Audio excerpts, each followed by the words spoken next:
আসসালামু আলাইকুম বন্ধুরা, আজ আমি এমন একটি দেশের কথা বলবো যে দেশে কোনো মুসলিম নেই, আর সেই দেশের নাম হলো ভ্যাটিকান সিটি।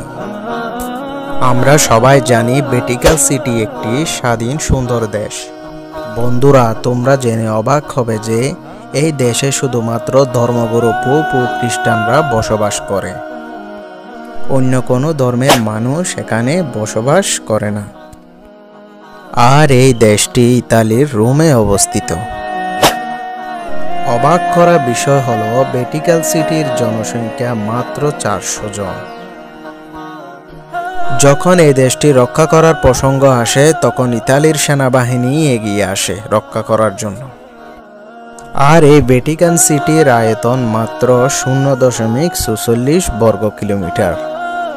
বন্ধুরা, এটা আমার ইউটিউবের প্রথম ভিডিও, তাই ছোট ভাই হিসেবে লাইক এবং সাবস্ক্রাইব করে দিও। আসসালামু আলাইকুম, সবাই ভালো থাকবেন।